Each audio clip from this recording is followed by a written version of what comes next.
Good morning, football fans, and welcome to 3 and Out. Mega 3 and Out, right here on iSports Radio, your direct TV for all that is sports. What's going on, y'all, ladies and gentlemen, football fans around the world? How's everyone doing? We had ourselves 2 games yesterday that meant everything, right? And when I say that, trust me, I mean everything. Because the last 2 days, I watched 4 teams fight like hell because they knew that this was the ticket. It was either win or go home. And trust me, it just seems this 12-team playoff, I'll tell you right now, it has so much meaning because this isn't the BCS where they pick the top 2. Okay, this isn't. Obviously, the 4-team playoff, you had the semi, and then you jump around into the final, right? Well, this is a ladder.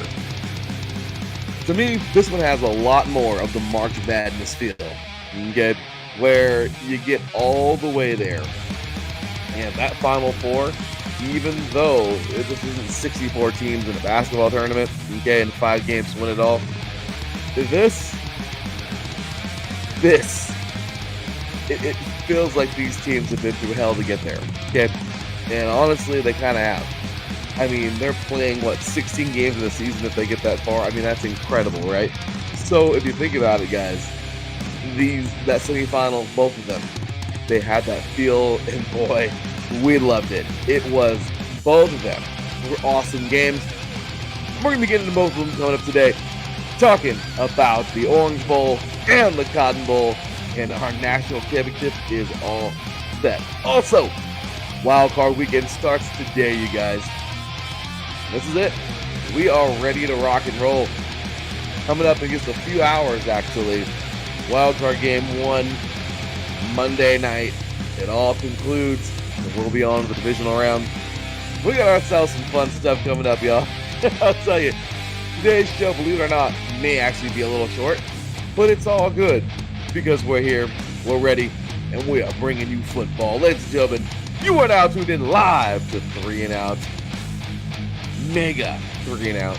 Right here on iSports Radio, your direct feed for all that is sports.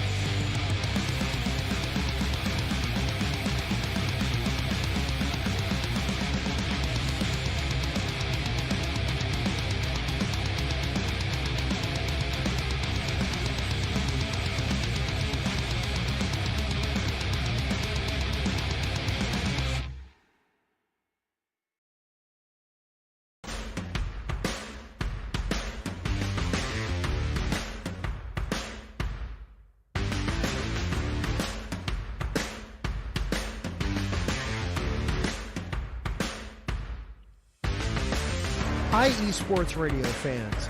This show is brought to you by Planet Jerky Premium Brisket Beef Jerky.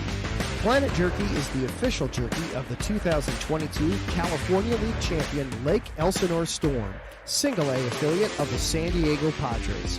This all-brisket jerky has gluten-free options, contains no MSG, no sodium nitrate, is low in sugar, and high in protein.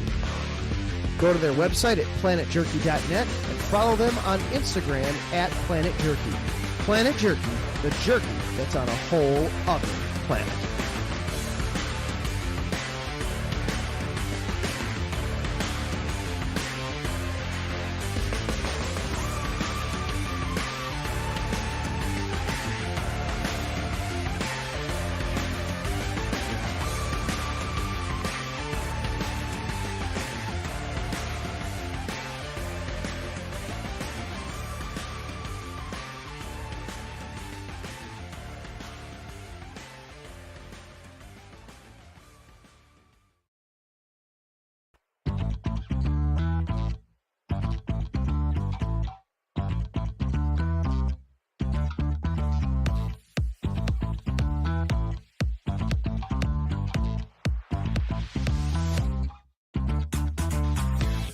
Hey there, iEsports Radio fans. Be sure to check out our sponsor, Seal the Deal Wax Seals by Cecilia B. You just finished your very own wedding or baby shower invitations and you're looking for that extra special touch? Maybe you just wrote a letter to a relative or a friend and you want to add to their smile when they receive it. Then seal the deal with Cecilia's handmade sealing wax stamps for your invitations, letters, and gifts. You bring the deal, we'll bring the seal. You can find them on Instagram at sealthedeal_wax stamps and on Facebook, Seal the Deal Wax Seals.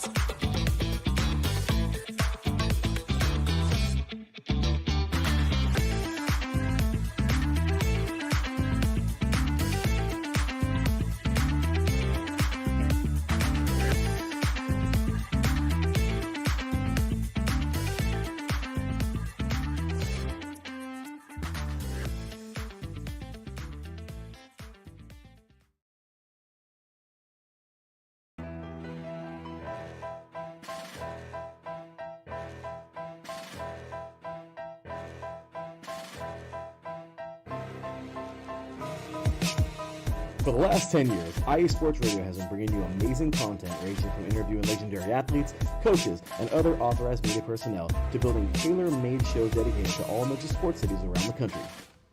Make sure to follow us at IE Sports Radio on X, Instagram, Facebook, TikTok, and YouTube to keep up with the latest in sports and with all of our shows. Also, make sure to check out our daily updated website at iesportsradio.com. At iesportsradio.com, you can see our daily show schedule and check out all of our show pages with personal bios to learn a little bit more about each of our awesome hosts. In addition to our show pages, you can catch the IE Sports Radio blog, Hall of Fame, Fans of the Month page, and our merchandise shop, including t-shirts, tank tops, caps, long sleeves, hoodies, and more. For now over a decade here at IE Sports Radio, we've continued to be by the fans, for the fans, and we thank you all for your support and for making IE Sports Radio your direct feed for all that is sports. That's right, ladies and gentlemen, IE Sports Radio, your direct feed for all that is sports. What's going on, guys? Welcome, welcome, welcome. Thanks again for tuning in, man. You are now tuned in live to Mega 3 and Out, right here on IE Sports Radio, your direct feed for all that is sports. Make sure to follow us on all those platforms, man. Show us some love. You know what to do, man. Check us out. Jump on that website, man. We appreciate you so much. Get up on there, grab you some merch, do all the goods, man. We appreciate every single bit of it. And make sure to give us a follow everywhere. Today, Teran and I officially agreed, especially for the upcoming school year and all that, school teacher here. So I do got to say, next year, 3 and Out will be all one. Last couple of years, as you can see, I did away with the primetime face-offs. Those were a lot of fun. Just too much to handle, though, with a lot of moving pieces and trying to get everybody a part of that. So, unfortunately, those kind of went.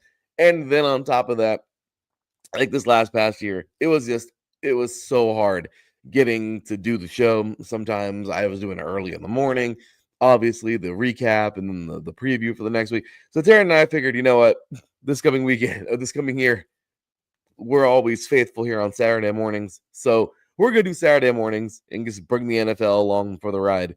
And it's going to be one of those deals. So it's going to be a good show. We're going to try to not make it, it won't be super long, as you're going to see. We're going to condense it. Still the same great goods you're going to get here with us for 3 and Out College Edition, except it's going to be NFL too. So trust me, going to be good. You're going to love it. All right. High school all the way to the pros. Going to be an awesome show, man. But it's just good for us because it'll be fun. And on top of that, less stress on me. So with that said, so we're going to be combining it all coming up today. So really, this is going to be 3 and Out coming on up. But it was fun. Mega 3 and Out was fun. The name, at least for a little bit. But there you go. So with that said, man, the dude who's hosting the show with me, he, of course, is IE Sports Radio Hall of Famer, the host of the SoCal Supreme Sports Show, and the host of Set Point here on IE Sports Radio. Ladies and gentlemen, welcome to my boy, Mr. Teran Rodriguez. What's going on, man? Hey, Larry B. Thank you for having me on. Ready to talk some football. And I'm excited for the Chargers game. Got my Justin Herbert jersey on. I'm hoping that they can pull out the win, but we'll talk a little about the NFL a little later. Oh, man, we're going to get on into that. I'm excited, man. Let's go. I'm hoping the best for the Chargers right now, man. Trust me, I think you guys really deserve it. And Harbaugh, man, he's making a mean comeback in the NFL. So with that said, guys, once again, big shout out to all of our sponsors, Planet Jerky, Seal the Deal Wax Seals, And of course, Vital Apparel. You gotta make sure you show some love, man. I know I skipped that one in there, but we'll put that one in there a bit later. But of course, make sure you check us out. We'll check out our brand new. We got a new one now, guys. Brand new sponsor. Got to make commercial for this one and everything. But Raw Nutrition, man. Head on over to getrawnutrition.com. Use promo code IESR for 10% off. You know, man, you got to get that protein in, So make sure you head on over there. 10% off your first purchase. Show some love. Help support us. Help support them. And get swole. All in one. So appreciate you guys. Thank you very much for that. Of course, you can follow Teran over here at Teran Rodriguez, the number one set point _ IE in SoCal Show IESR. And of course, you can follow me over there at the THEE _ LB53. And of course, this will be all one today. 3 now IESR. So show us some love, man. Appreciate you so very much. And of course, as I said earlier, we'll be playing the Raw Nutrition clip in a little bit, but also check out Raw Nutrition. I'm sorry, Vital Apparel. Awesome stuff, man. Supporting mental health. Also check them out and get 10% off. But we'll get into that drop in a little bit. So with that said, you guys, thank you for everybody tuning in the chat room. Our boy Ralph Khalees, thank you so much for tuning in. Of course, everyone tuning in around the world, thank you so much for listening on the podcast playback, or if you're listening live, we thank you. Let's get into it. So, Teran, first deal, man. First things first. This is it. We are done. Like, bowl season's over. We crowned a high school champion. We crowned the 3C2A, the NJCAA, Division 3, Division 2, even the FCS. We crowned them all, man. Crowned them all. And then there were 4 after last night, and then there were 2. So here we go. College football playoff. Here it is, dude. We Thursday night was fun because I think we got an incredibly good game in the Orange Bowl. But last night, I will say, I was expecting this game to kind of be over early, but Texas fought harder than I thought they were. It was a great game. This really has a March Madness feel to it. It really does. And I'll tell you, even though the score is a little lopsided, being honest with you, man, it wasn't even until the end, that I personally feel that Ohio State probably should have pulled away earlier. Could have. But Texas fought very, very, very hard, and that was a valiant effort. So with that said, Tara, let's go ahead and jump on into these 2 games, man. So first things first, Orange Bowl. Notre Dame defeats Penn State 27-24 in what was a freaking nail-biter on Thursday night. What were your thoughts on that game?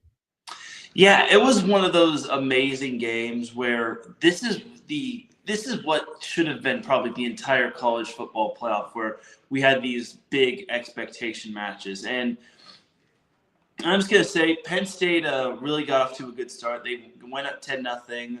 Notre Dame getting that late field goal was what really might have been the turning point for them, because they don't get that field goal, then Notre Dame's down 10-0, and they're wondering where their offense is, and they might have to put some of the offense on a missing milk carton box. But the offense really warmed up for Notre Dame, and their defense also stepped up as well. And fourth quarter was just a back-and-forth affair, and eventually Notre Dame got the stops that they needed. They forced a turnover, an interception, and then they eventually got the go-ahead field goal. So I thought it was a great game overall. I thought Riley Leonard played exceptionally well. I thought the Notre Dame defense limited the passing attack of Penn State, and I thought that they forced Penn State to go more on the ground. So all in all, it was more so of a defensive overall chess match between 2 really good teams. And Notre Dame did what 21 other teams hadn't done, or the previous 21 teams hadn't done, take down Penn State when they were leading at halftime. And all time in terms of college football playoff games, Notre Dame was 2-6 entering halftime while trailing. Well, they improved on that, and they pretty much threw out the entire script that the Big Ten had wrote, and they wrote their own script. So a great job to both teams on this game, but Notre Dame was able to pull out the win. and they're off to the national championship for the first time since 2013. Isn't that crazy?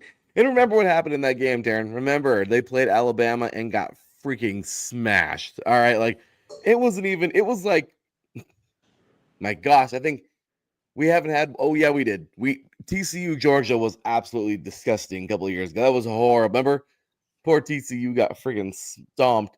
But yeah, that was for sure a beatdown. This year, I don't know, man. I'll tell you right now, Marcus Freeman has this team playing so well. How about him, man? I mean, Marcus Freeman, a guy that played I think a couple seasons in the NFL. Regardless, though, man, the guy balled, and he he came in as a coach. I mean, after his career was over with. I think it was injured. I don't know what happened, but I do know for sure he came in. He's been a coach for a long time now, since like 08, 09, 10, somewhere right around there. And this guy has been really, really solid. First black head coach to reach the final, which is amazing, or the national championship. I mean, this is so much. He teared up when the interview, I forgot who it was, told him that. And I guess, I don't know, man, it's so special because he has these guys playing on a whole new level. And it just goes to show you, I mean, there's a lot of fight in this team.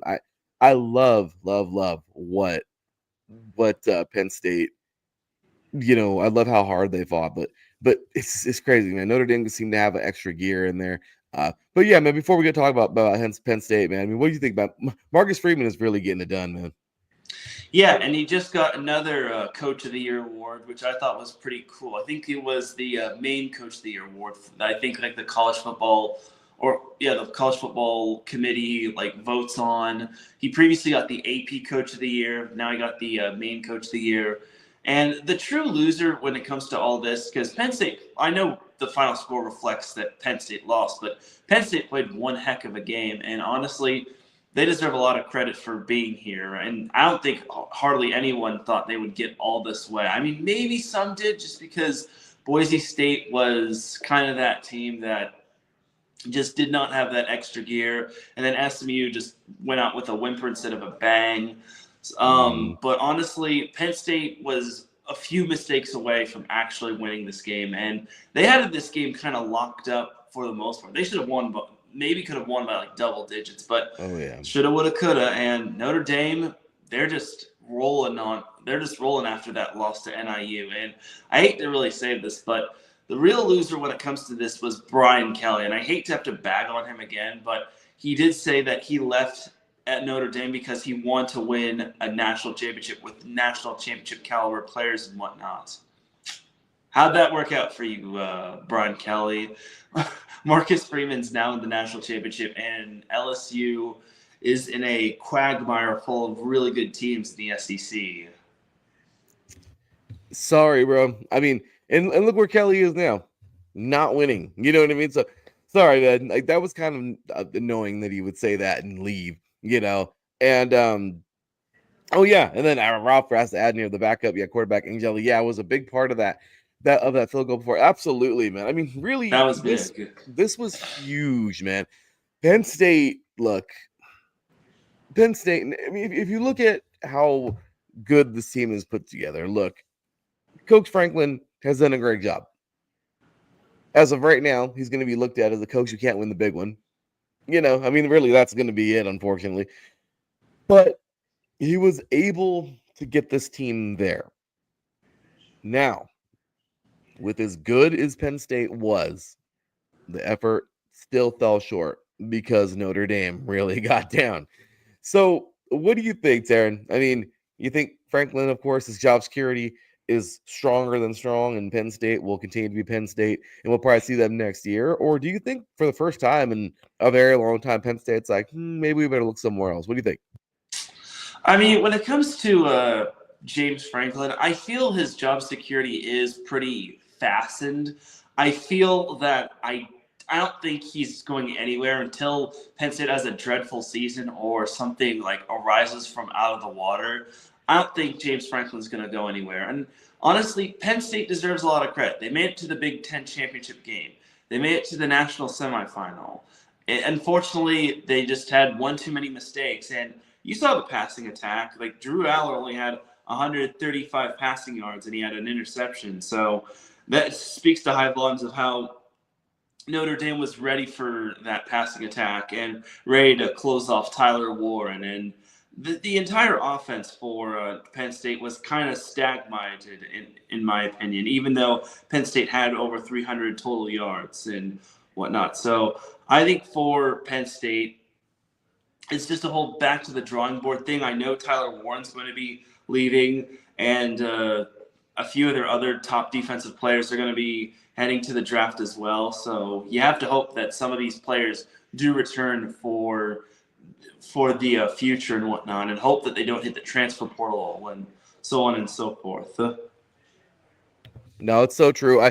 I think Penn State's going to stick together for the most part. Yeah, they're going to have some players departing, some leaving, because they're graduating, going to the next level. But I'll tell you right now, I think for the most part, they're going to stick together. The reason why I bring that up is because obviously we just had Black Friday. Lots of coaches going elsewhere. We just talked about Antonio Pierce, peacing out. And Telesco.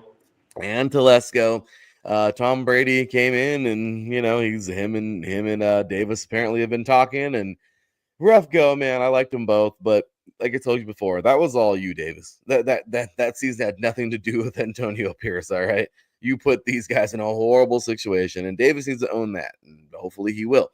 But I guess it's a bummer. Poor Telesco, poor Pierce. I feel bad for those guys. But you can see that happen with the Raiders. You've seen, of course, some coaches go, man.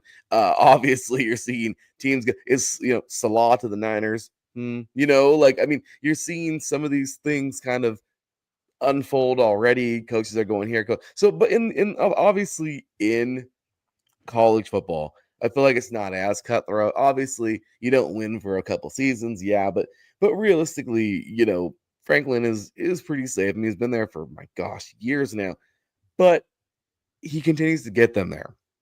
And everyone's talking about another hot topic real quick now is I guess we can just go ahead and shimmy on over. Once again, Notre Dame gets this thing done, man. Winning the Orange Bowl down in Miami Gardens, 27-24, advancing to the national championship, first time since 2012. Pretty awesome. Let's see what they can do this year, man. And of course, we'll kind of just work our way over to the other game, and under the coach that hot seat, no hot seat. Regardless, this was a fun one. Yesterday night, the Cotton Bowl took place, and this was a fun one because Ohio State came on out, all right, and did pretty good. Okay. And the reason why I say pretty good is because I'll tell you right now, man, they scored, what was it, in the first 7 minutes of the game, couple drives. They scored. Okay. And that was let me take a look here. That was Judkins, of course. There you go. Okay. They got him going. Boom. Into the end zone. He goes 7-0. All right. 7-0. And that was that. Okay. Filling each other out. You'd expect this team to, kind of get the rust off from their little, from their last game. And guess what happens?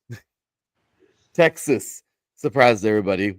Okay. I'm not going to say surprises, but, Texas obviously scores, ties this game up. All right.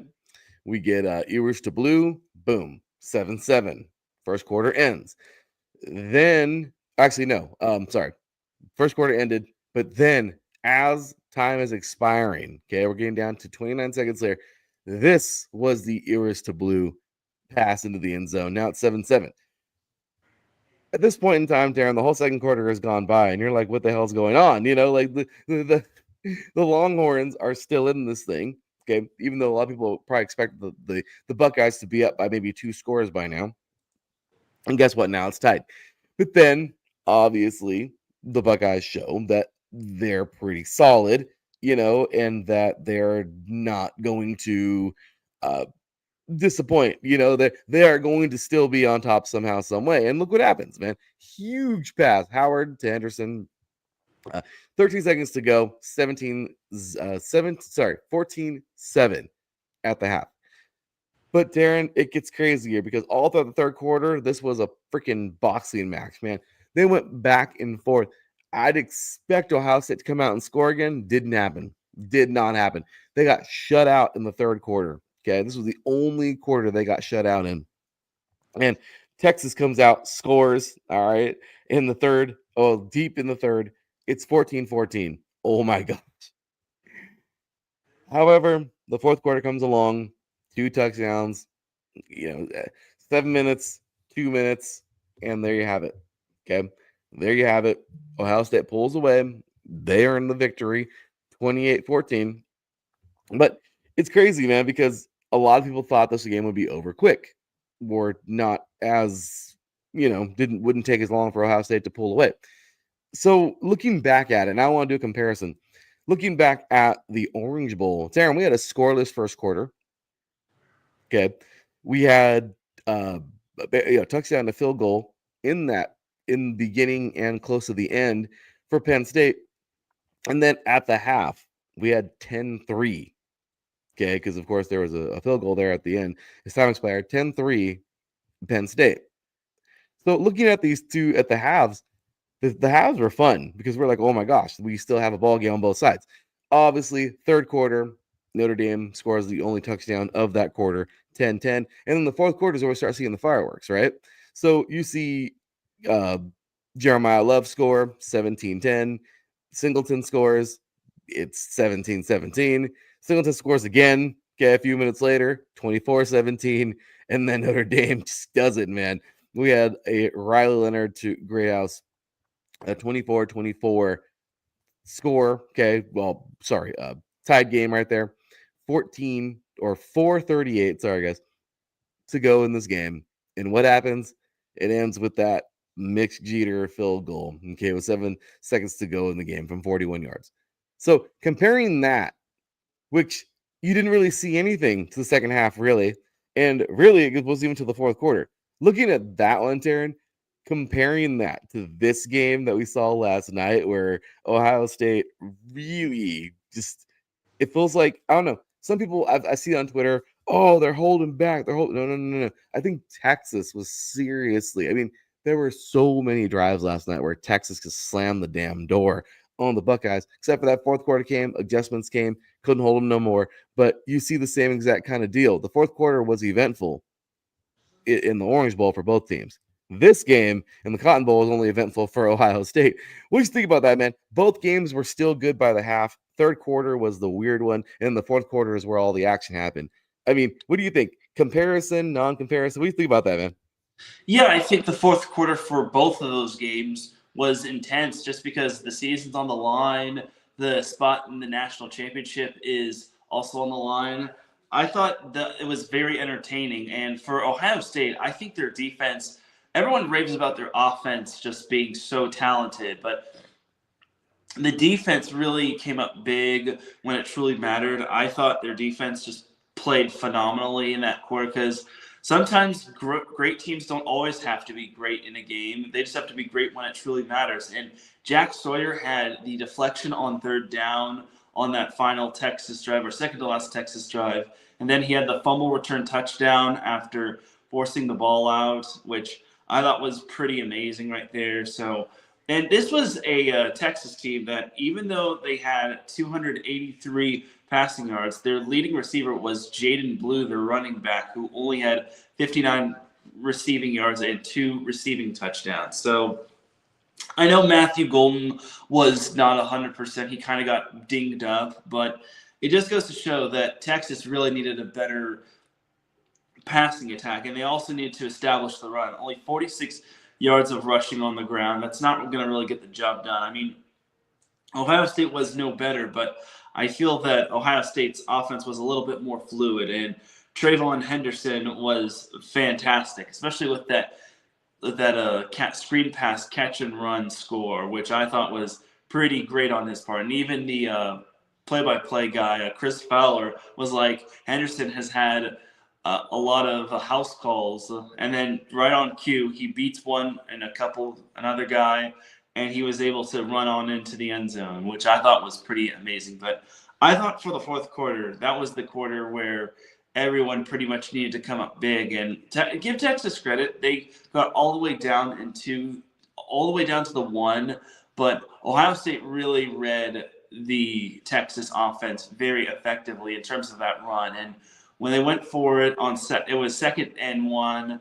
and they saw a kick out on the outside. They basically just snuffed that out easy. So I just think that Ohio State was a little bit better prepared defensively, and they've been winning their games through their offense a lot, and now their defense needs some time to shine. So this Ohio State team is really unpredictable.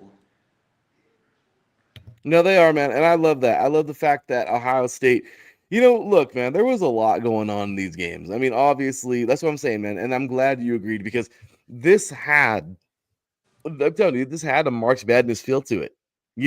These games were not over. You look at the Final Four, dude. It's very rare we don't get a good game in the Final Four for basketball. It's very rare. Okay, you're going to see extremely good basketball in that Final Four.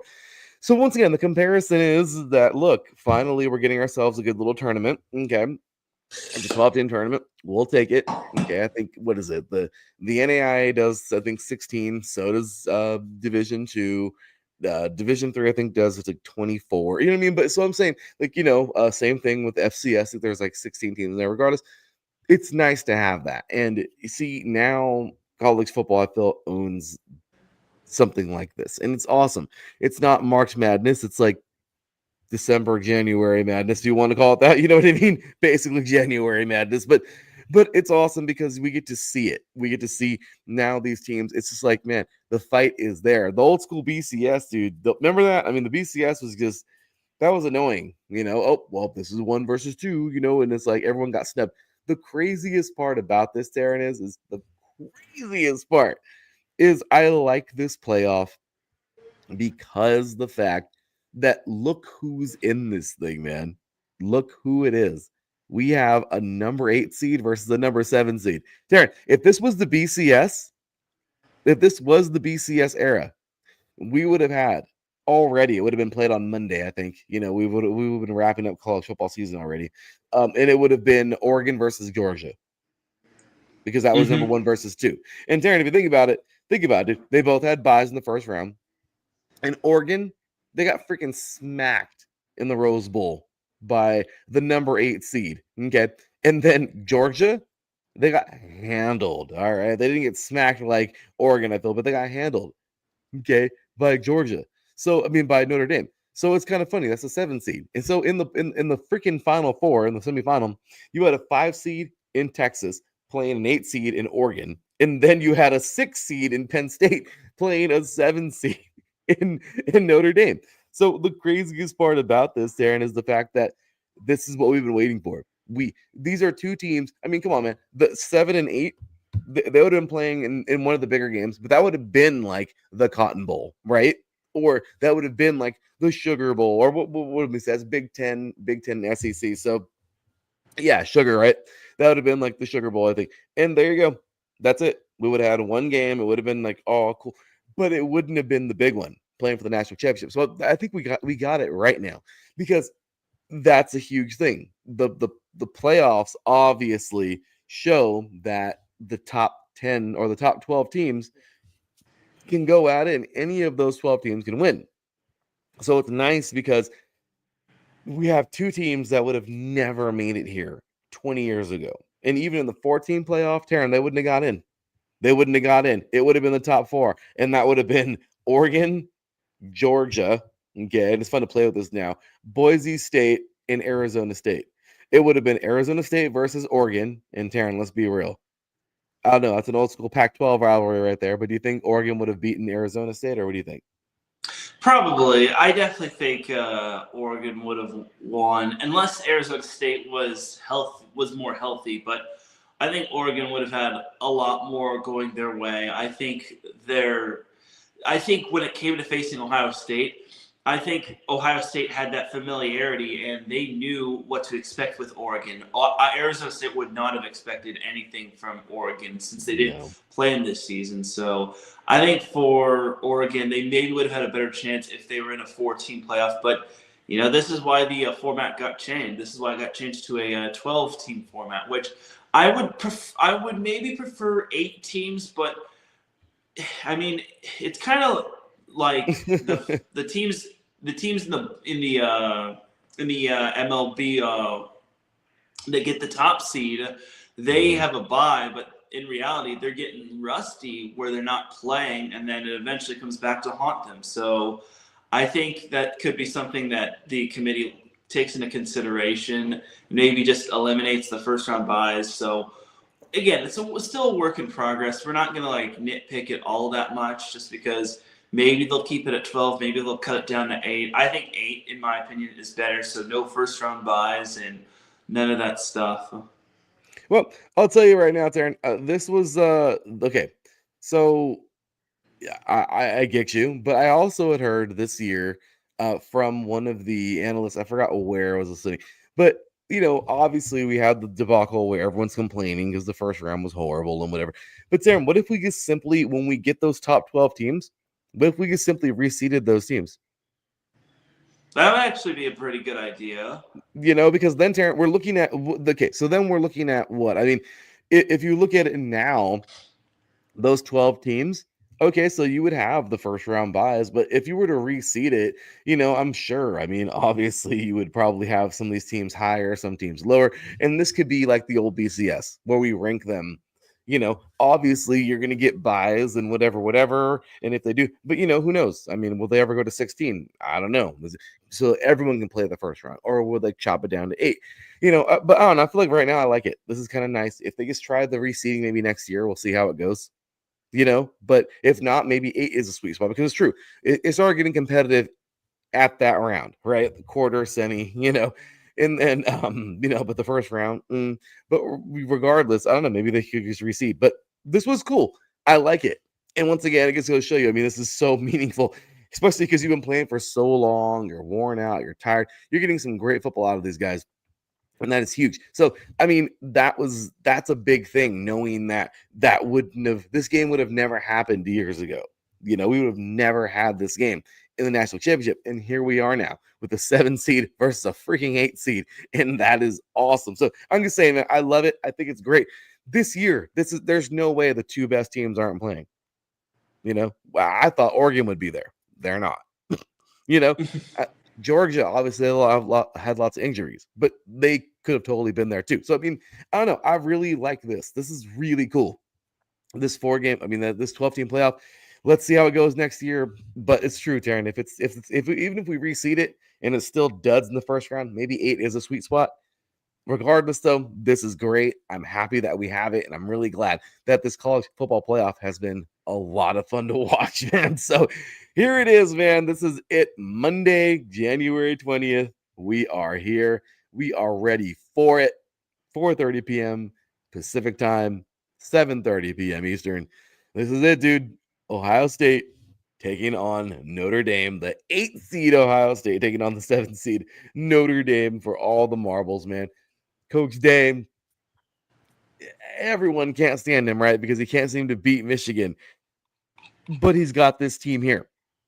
I mean, what do you think about that, Teran? I mean, it's the battle of 2 teams that haven't been to the national championship in over 10 years. Mm-hmm. Notre Dame, I talked about them making their first national championship appearance since 2013. Well, Ohio State is making its first championship appearance since 2014. So a drought's going to be ending on January 20th. Mm-hmm. So I think we're in for a barn burner of a match. I think it's going to be Notre Dame's defense versus Ohio State's offense, even though Ohio State's defense did kind of come up clutch against Texas. But I would base it off of Ohio State's offense and Notre Dame's defense. And something's got to give here in terms of this matchup. I mean, you mentioned Ryan Day and how everyone was saying they don't like him and they were questioning his job security after the Michigan loss.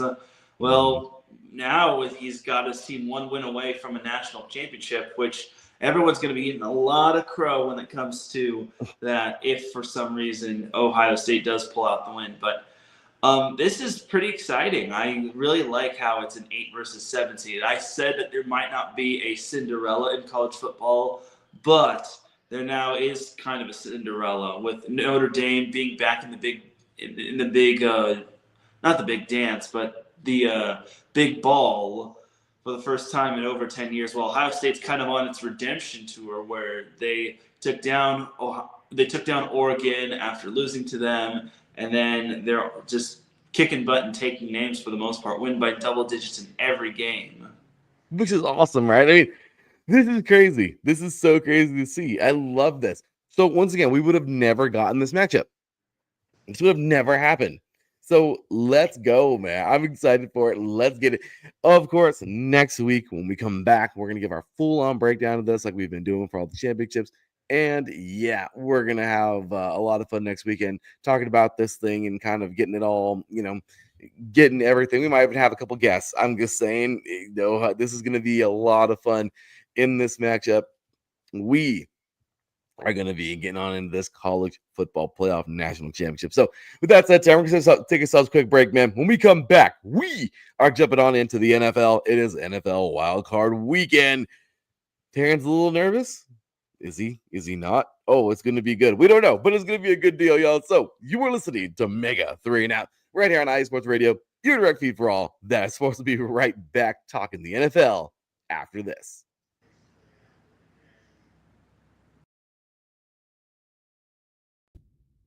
Rise and shine. It's 4 a.m. The stars are still out. The sun is beneath the horizon, but it's time to punch in and go to work. The comfort of your warm-ups turns into the grinding out of your reps as the clinking and the clanking of the plates create a symphony of euphoria. There's no other feeling like it. Earn it, burn it, and take what's yours.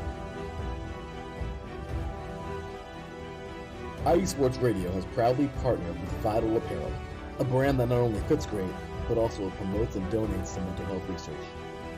Use our code IESR to get 15% off their comfortable and inspiring gym wear and help them on their amazing journey to support mental health. Go hard, take part in your iron therapy, and be strong. Because when your mental health is as strong as you are, there's no telling how far you'll go.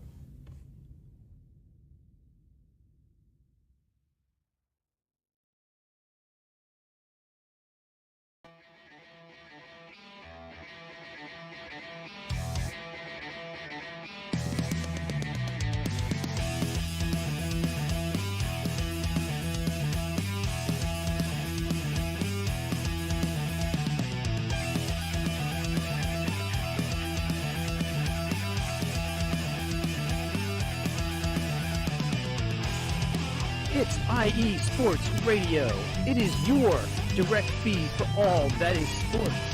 It is Philly Sports Talk with Cash and Chris every Tuesday night right here on IE Sports Radio, your direct feed for all that is sports. Philly Sports Talk with Cash and Chris is the most comprehensive view on Philadelphia sports exclusively right here on IE Sports Radio.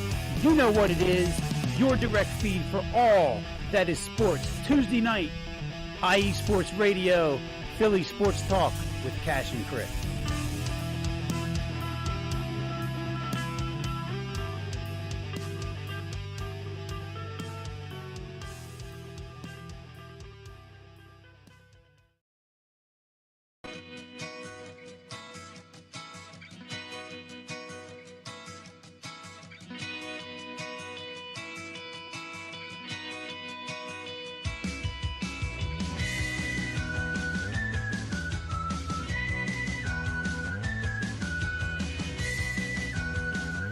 Hey, Cleveland and Columbus sports fans. This is Jen B, host of the Show of the Land on IE Sports Radio, your direct feed for all that is sports.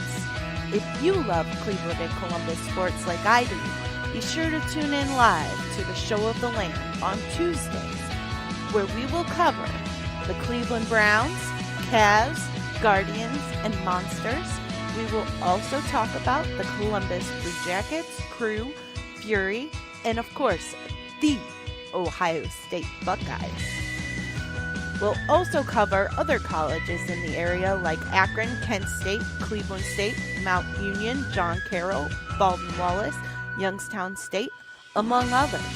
So like I said, if you love Cleveland and Columbus sports like I do, be sure to tune in Tuesdays to the Show of the Land with Jen B on IE Sports Radio, your direct feed for all that is sports. Ladies and gentlemen, we are what? IE Sports Radio, your direct feed for all that is sports. You better believe it. That's what we do. That's how we do it. Big shout out, of course, to our awesome sponsors once again. Planet Jerky, Premium Brisket Beef Jerky, delicious brisket beef jerky. Of course, Seal the Deal Wax Seals, and of course, Vital Apparel. You heard them there. Make sure you check them out, man, because mental health is so important, man. I got to show some love to these guys and let everybody know, man. These guys, it's awesome. They give to mental health. This is super cool. They promote. I got my iron therapy shirt. Love wearing it to the gym, man. They do an amazing job, and 15% off. Trust me. Check out their wear, man. They have a super cool collection of stuff and great gym wear. Make sure to catch them over at VTL Apparel, Vital Apparel. They got some super cool stuff there in their repertoire. So once again, right here, Vital Apparel, VTL Apparel, okay, VTLapparel.com. Check them out. You're going to want to grab yourself some gym gear. Get 15% off with IESR, of course. And as I said earlier, man, you also want to look good at the gym, but you also want to get them results and keep them some good protein.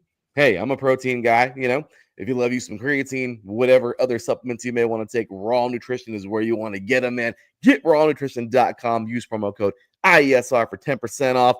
Hey, we got you, man. If you love the gym like I do, that's the place to go, of course. So shout out to our sponsors, man. Give them some love. Make sure you head on over, man, and check them out. So with that said, Teran, let's go, man. We are into wild card weekend. This is it. We are down. We're also down to our playoffs in the NFL. First round here, and boy, oh boy, is this going to be some fun. So let's get it, man. Today, starting things off, look who it is, Teran. You're wearing a jersey, and we're going to see, well, probably the white version. Okay. But, yep, we are going to see the aways of that team. And, well, Teran, here it goes, man. Starting things off, Chargers, Texans. Chargers come in at 11-6, having a pretty decent year, all right? The Chargers balled. All right, nobody can take that away from the Chargers. The Chargers played better in a season than some people thought that they would in their first year with Harbaugh. I don't know what some people thought. I mean, the dude's got it. I mean, he's had this. He had the Niners playing pretty good. Things happen, but went to Michigan, did his thing there, won a national championship. He's back in the NFL. And look at, man, you guys, look, I get it. There were some games that the Chargers couldn't win. Okay, the Steelers was one of them. Losing to the Cardinals this year probably wasn't the most prideful thing. You know, I get it. You know, obviously taking a licking from the Chiefs, you know, well, it wasn't a licking, but you guys lost both, being swept by the Chiefs, losing a tough game to the Buccaneers. But Teran, you guys also had some really good games in there, man. Obviously doing away with the Raiders twice. That's probably not the hardest thing to do. But regardless, you know, I mean, did beat some solid some teams in here. You know, the Falcons were a surprise this year. You guys took them out. The Broncos, I believe. Did you guys sweep the Broncos this year? I think you swept them. We right? swept the Chargers swept the Broncos for the first time since 2010. That's amazing. I mean, Terrence, there was some stuff in here, obviously, you know, but some people are looking at the schedule going, oh, well, they beat the Browns, they beat the Saints, but that's it. You know, they didn't win the big ones. They didn't defeat, obviously, like for instance, the Ravens. They didn't, you know, they couldn't get the Chiefs just once, but no matter what, there's 11 wins and you guys got here, okay? And then looking on the other side of this, what the crap, man? We had the Texans that last year, they were the biggest surprise. D'Amico Ryans had these guys ball. It's not like they're not good now. It's just that they were way better last year. And here they are now. Obviously, they had a solid season. You know, they swept some division opponents as well. They were able to knock off the Bills earlier this year, which was very surprising. They dang near took out the Lions in early November. I mean, that was pretty big. But some games like losing to the Titans earlier this year, when it was meaningful, that was a head scratcher. You know, obviously they got did away with on Christmas big time by the Ravens. They also lost to the Chiefs, but that was a very close game. So, Darren, look at this game now. You see Chargers versus Texans. Okay, you guys are on the road. This is a huge one today, man. Give us all your thoughts. Well, for the Chargers' perspective, I hope they're able to get it done just because, well, they worked hard to get this 5 seed and they needed a little help to get the 5 seed as the Steelers kind of collapsed as well. And I basically have been raving and saying that the 5 seed is the seed that the Chargers really needed because they would not match up well against Baltimore. So them getting the 5 seed was clutch, and I really think the Chargers they really have to come up big defensively. I know CJ Stroud is a fantastic player, but he's obviously having his little sophomore slump, and he's obviously missing Stephon Diggs and Tank Dell. So Nico Collins is going to be kind of their go-to guy in terms of the passing game, maybe Dalton Schultz as well. But the run game really needs to be slowed down for the Chargers. The Chargers really got to slow down Joe Mixon. And the Texans' defense is pretty darn good as well. Will Anderson is phenomenal. Derek Stingley as well. But what the Texans have in a good defensive line, they kind of lack in a good offensive line, as that's kind of been lacking, other than like maybe Laramie Tunsil. So all in all, for the Chargers, this is kind of one of those games where they can definitely win, but I could also see the Texans win. I think everyone is giving the Chargers a little too much credit. I think they got to put some respect on the Texans' name, just because winning a division is never easy, especially with the schedule that Houston has. So I think for the Chargers, if they're thinking they're going to walk into Houston and pick up the win, they're sadly mistaken. They got to go out there and play the full 4 quarters and get the job done. So I'm a little nervous, like I said. I really want to see Justin Herbert get his first playoff win, just because 2 years ago or 2 seasons ago, the Chargers obviously had that debacle against the Jaguars, and well, we don't talk about the rest of it. So I'm hoping the Chargers can get the job done. It would be such a great way to continue what has been a fantastic season. And honestly, I don't really expect the Chargers to win the Super Bowl, but a playoff win in the first year of the Jim Harbaugh era would be fantastic. And they've already had so many accolades. They swept the Denver Broncos for the first time in 14 years. They doubled their win total from last year. Last year, they only won 5 games, and so on and so forth. The defense went from pretty much bottom of the barrel to being one of the best in the league, as they do have the best scoring defense in terms of like least points per game. So, or least points allowed overall. So I think for the Chargers, they really need to execute everything perfectly against this Texans team. They do. And really, I mean, okay, I don't want to say that the Chargers there's a chance. I'll tell you right now. Yeah, I don't see them winning a bowl either this year, but I'll tell you right now, man, watch them. I mean, oh my gosh, how crazy would it be for them to be a dark horse and get to like the freaking championship or something? I mean, this team, there's a lot of talent on this team. And I feel like the Chargers, yeah, even though they didn't win the big gigantic games this year or whatever, it doesn't matter, man. You guys are still in it. You're still here. And that just goes to show you how good this team is. Like, they fight. This is a fighting freaking team. So this is fun. This is a good game. This to me is a very fun game coming up today, man.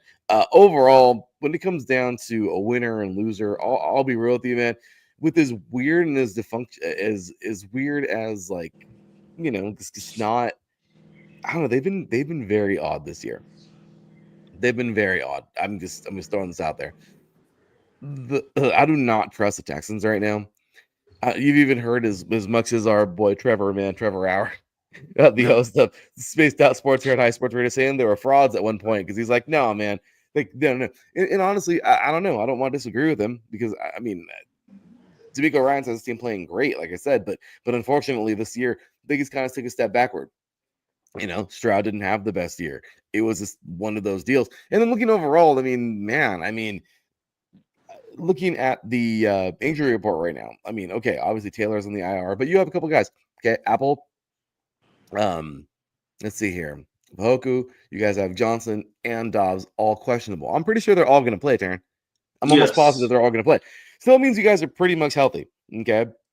And Shaq Mason, pretty big for the Houston Texans being out, okay, one of their guards. And then you have Harrison, Autry, and Mechie, who are questionable, who will probably all play as well.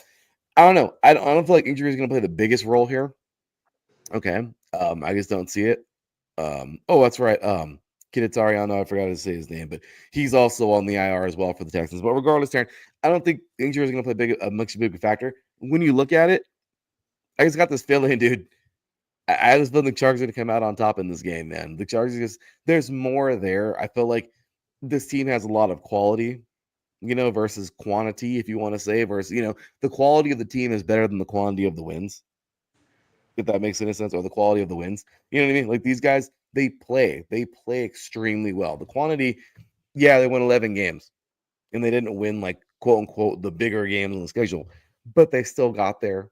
They found ways to win and they weren't far behind in some of these losses to these bigger teams. So I don't know, man. I've been the Chargers will come out and win this thing. What do you think? Yeah, I think that. I think the Chargers can win this thing. I definitely think they have what it takes to win. Again, it's not going to be easy. They're going to really need to play their best game, and they're going to have to put everything in their fruition that they've learned throughout the entire season, just because the Texans also have something to play for. I mean, I feel people are slighting the Texans just because they're all banged up and they're down their two top receivers, and the offensive line has really just been more porous than the usual. So I think the Chargers, again, they have to execute their game plan. They have to keep getting Ladd McConkey involved. Quentin Johnson has to build on that amazing game that he had last week. Get the run game going. Get J.K. Dobbins going. He should play. If not, you've got Gus Edwards as well and Kimani Vidal. Also maybe give them some bubble screens as well. Maybe get them some screen passes to like work with and try to go down the field. Instead of just going for the home run ball, just go for like good chunk yards and eventually keep getting those first downs going. And don't be surprised if Justin Herbert goes with some play action, because I think he's the highest rated quarterback in terms of percentage, in terms of like play action, while CJ Stroud is the fourth highest quarterback under pressure in terms of percentage. So all in all, that's pretty much something to watch for right there as well. So Chargers just have to get pressure on Stroud, and then if they do so, they definitely have a shot. That is for dang sure, man. And if you look at it, the Chargers, in my personal opinion, I just feel like there's a lot. There's so much riding for these guys because obviously Harbaugh's first year, back in the league, and a team who's just been kind of pushed aside so much. And really, it's their own doing. The Chargers have jacked themselves up more than anybody else has jacked them up, So this is just a big win. It would be so great to see them get this and move forward. So there you go, man. Both LA teams are in the wild card, and well, I think this first week we'll see one, the first one going forward. So now moving over to a game, Darren, where we just don't, where injuries do play a huge factor. Oh my gosh, man. Steelers and Ravens coming on up. This one is rough. 10-7 Steelers, the 12-5 Ravens. And my gosh, man, McCormick, Lee, Holcomb, Wilson, Roman Wilson, that is. Anderson. That IR list is rough. I mean, McCormick is questionable, but he'll probably play. But look at this. Hardy, Flowers, Martavis, Mullet, and Matthew. I mean, just injury-ridden for the Ravens. Are some of these injuries super significant? Yes. Are some of them not? Yeah, you can say that. But what I am saying is, overall, yeah, there are some key players that are out for this game. No matter what, though, you take a look, man. Russell Wilson he's brought this team pretty far. Okay. These guys have played and they've played all right. Harris on the ground, he's over 1,000 yards this year, 6 touchdowns. Pickens through the air, he's 100 yards away from 1,000 yards. So overall, the Steelers have been pretty okay, but this year has been so hard for them because the fact that they started out great. They were one of the biggest surprises, and then they start to freaking fizzle. I think this goes all the way back to the game versus the Eagles, man, back in December. Couldn't win that game. The Pennsylvania State Championship. Couldn't win that game. Then we had here the Ravens. I mean, what a week, man. The Steelers, what a freaking week to be a Steelers fan. I'm sorry, Ralph. But you lose on that on basically the Saturday before Christmas to the Ravens. And then on Christmas, not only do you lose to the Chiefs, but the Ravens win. I mean, oh, what a painful deal, right? And if you're a Ravens fan, you love it because you beat your division rivals there, all right, after them beating you by 2 points just a month earlier. And then you go on to Christmas where you just dismantle the Texans. So I mean, it's crazy, man. You know, the Steelers and then of course finishing off the season in a game where they really just had to have, and they lose to the Bengals. So it's been a rough go, man. I mean, the Steelers, oh man, you want to see them resurge.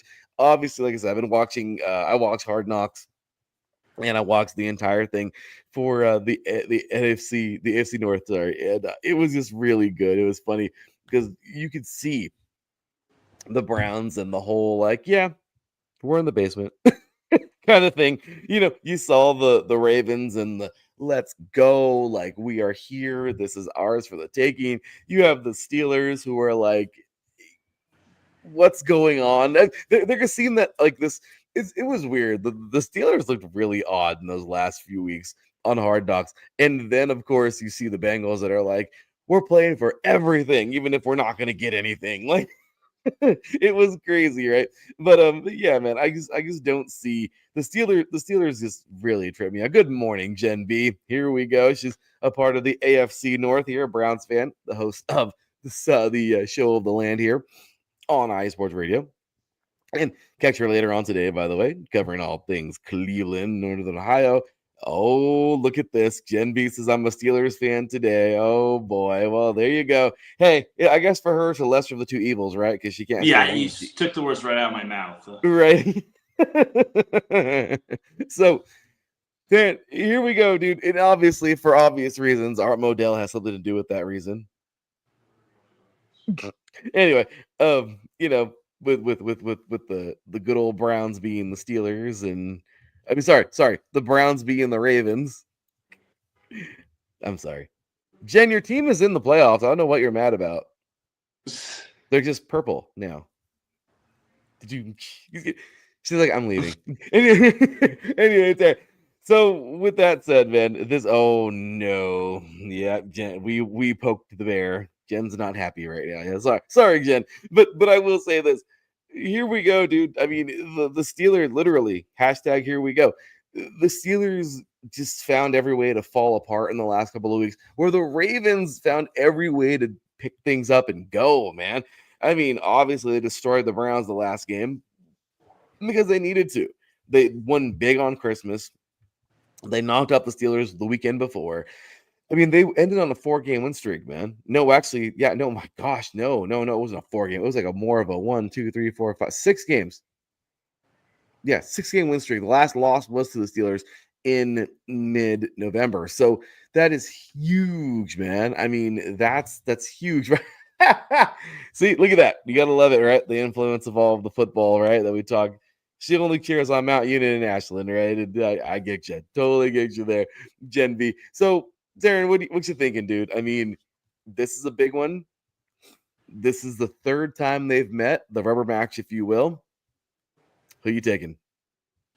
I gotta go with the Ravens. Even though they won't have Zay Flowers, I think they'll have just enough in the tank. I think Derrick Henry and Lamar Jackson will be able to run all over the Steelers, even though the Steelers have a pretty good run defense. And I think Mark Andrews will be able to have himself a game. So give me the Ravens in a gritty matchup against the Steelers. Steelers aren't just going to lie down, but George Pickens really has to have himself a game. If he has the same game like he did against Cincinnati last week, Steelers are done for.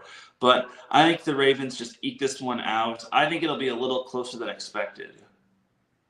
Yeah, look, the Steelers have everything they need to win this game. But here's the thing, will they? That's just the biggest key. I mean, I don't know. This team hasn't looked in the last couple of weeks. They've looked very, very suspect. So I don't know what to say other than, hey, all the best. I'm not going to blame this on Wilson. I feel like this is more of a team thing. And, you know, I mean, what do you do? What do you do? But overall, this is going to be a fun one to watch. I'm really excited for this one coming up later on today. And let's see what happens, man. Let's see if these Steelers can come out on top and win this thing. and pull one out. Or if the Ravens, which I'm also picking the Ravens, if the Ravens can, just finish the deal and move forward. And and that will just be a big dud of an ending there for the Steelers, because that was a rough one. I mean, that's a rough one, dude. That's a very hard ending for them, because I think it's hard because of how good they started. Right? I mean, the Steelers surprised the hell out of everybody this year. Okay, the Steelers surprised everyone. I did not have them starting out as good as they did, but did it fade? And that's the big deal, So can they regain that? I don't know, but what I do know is I'm definitely going to be taking the Ravens. Okay, but who knows? Is this going to be a classic? I don't know. But regardless, it's going to be a good game. So, all right, moving forward. Now, that was today's, and today's 2 games. Moving on into Sunday. So, tomorrow we got the Broncos and Bills getting going early on. Dude, this is going to be a fun one. 10-7 Broncos, the 13-4 Bills. Oh, yeah. This one looks like a fun one, right? The Broncos obviously also getting out of the AFC West. I love that the Raiders are obviously the only one just looking, outside looking in. It just goes to show you how well put together the Raiders really are,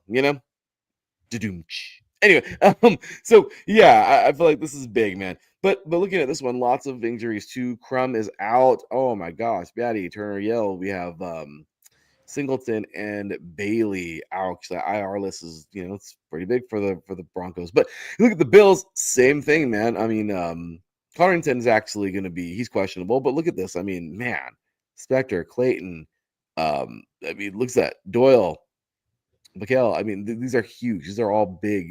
Some of these are. And if you look at it, the Bills have freaking had a season. I mean, 13-4.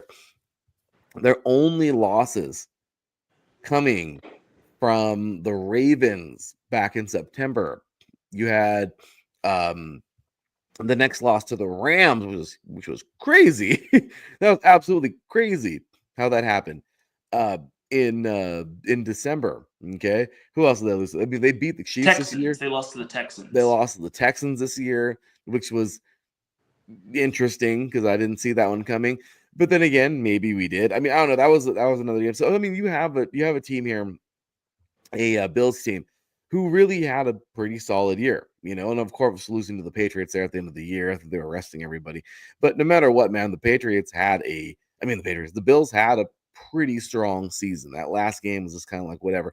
And then you take a look at the Denver Broncos, man, and these guys actually, I don't know. They started out really awkward. They lost two? They started 0-2, and then they went on a 3-game win streak. They lost to the Chargers, and then they went on another 2-game win streak. They lost to the Ravens, to the and to the Chiefs, and then they would win another 4 in a row, losing to the Chargers again, and then of course losing to the Bengals, and then beating the Chiefs, which they were all higher than a kite on. Obviously, the Chiefs weren't playing anybody. But hey, let him have it. Let him have it, Darren. Let him have it. But no matter what, dude, I don't know. I mean, you look at this game and you just think, okay, is this going to be like one of Darren, is this going to be the first round of the college football playoff, or do you feel this will actually be a good game? What do you think?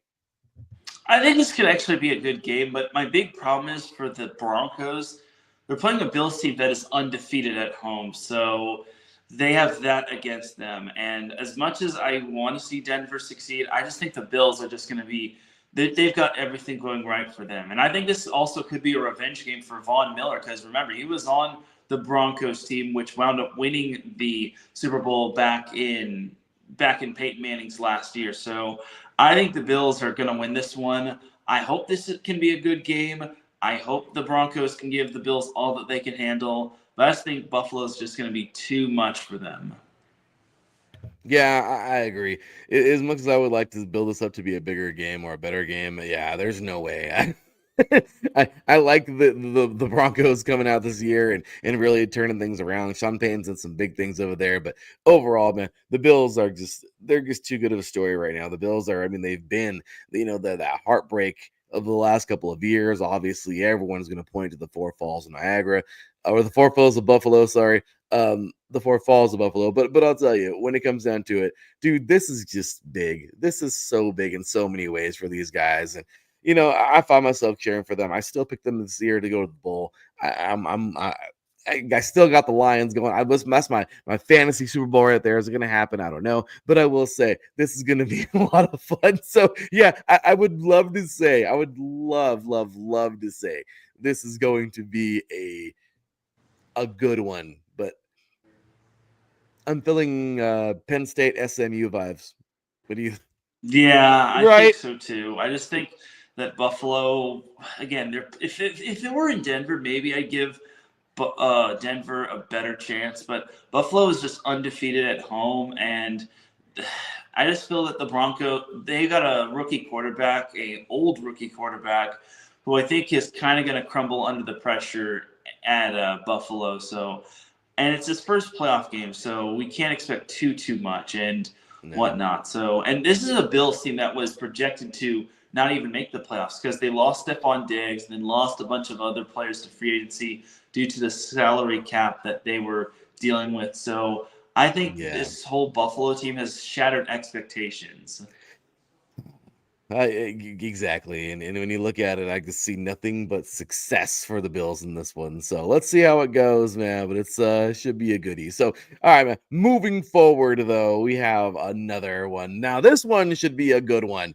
Packers and Steelers. Look, even Blue's here for this one. She's like, hey, she came on in for this one. But I'll tell you, this one's gonna be a good one. Okay, we have the Packers coming in at 11-6. The Eagles at 14-3. Let's look at the Eagles first. I can't even wait. This team has been incredible. Near record-breaking season for Barkley. I know they shut him down the last one. He was 100 yards away, I think, from the record from Eric Dickerson. Regardless, though, he would have broken it, and the guy is amazing. He is a huge talent. But these Eagles, man, they've played this year so well. They came out just destroying everybody. And this the crazy part is we're getting the rematch of the Sao Paulo game. You know what I mean? Like, this happened back in the first week, right, Darren? This is the second game of the year in Brazil, in Brazil. So I mean, 34-29, they won that game. Then they went on to lose the Falcons.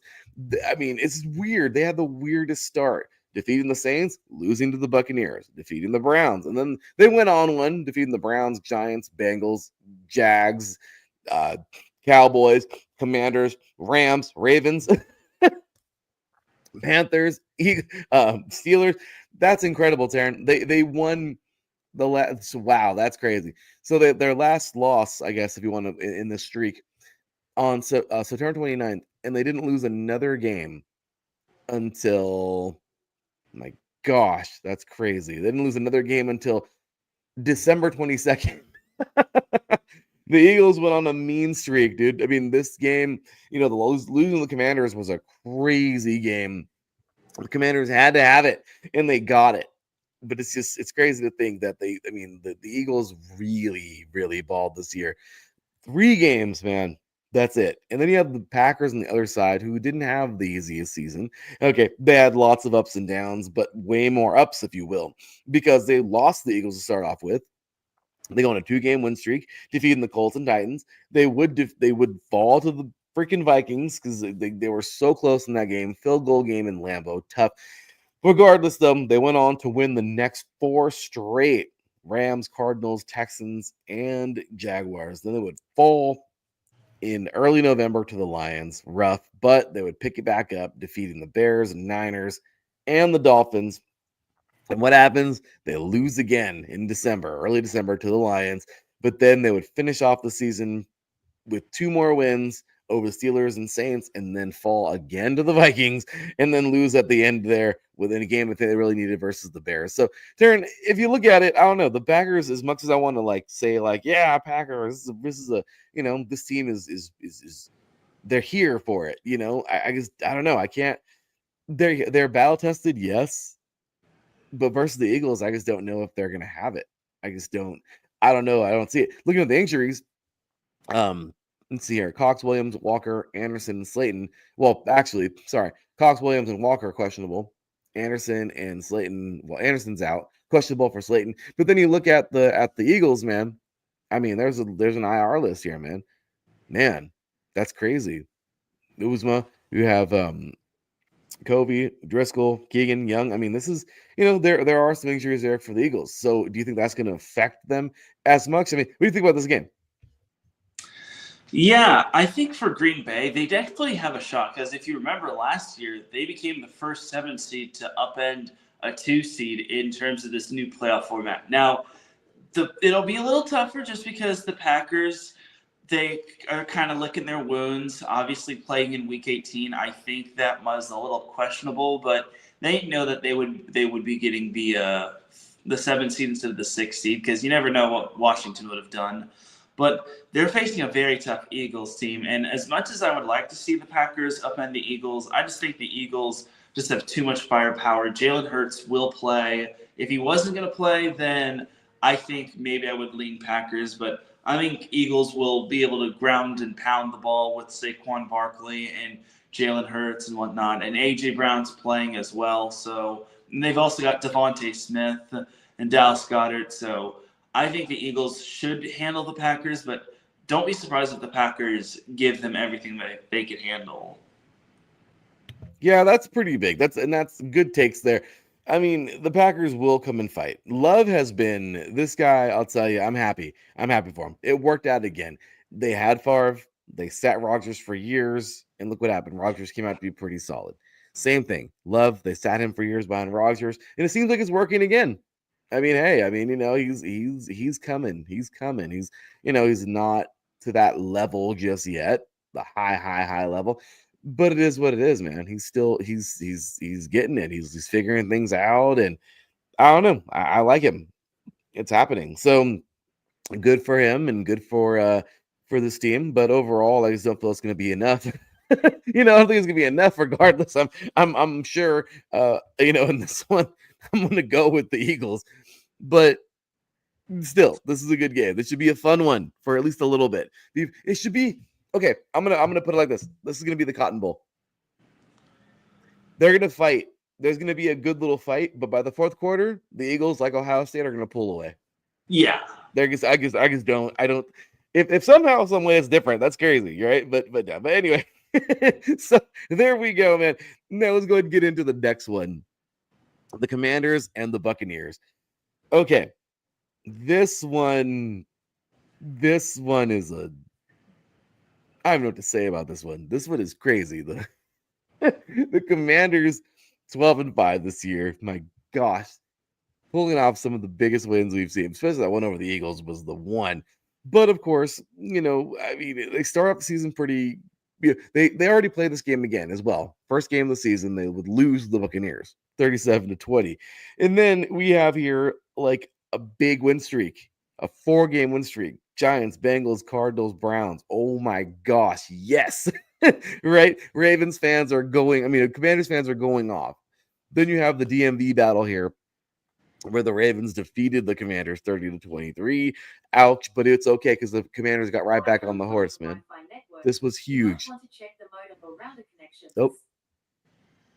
Sorry about that. But yeah, that was huge, man, right? That was huge. So you have that game there between those two teams. But then 3 more games. Okay, Panthers, Bears, and Giants. Boom, boom, boom. Another 3 games. Losing to the Steelers by 1 point was a tough one. Then losing to the Eagles, another tough one. The Cowboy loss was a hard one because it's like, oh my gosh, now 3 games in a row. Are the Commanders going back to their old ways? But no, defeating the Titans, Saints, then the Eagles, then the Commanders, then the Cowboys. So, they went on a 1, 2, 3, 4, 5, 6 game win streak at the end. This is the Commanders we haven't seen. We haven't seen this team play this good in a very long time. Okay. And then you got the Buccaneers, 10-7. Okay. Obviously, they would defeat the Commanders in that first game, but then go on.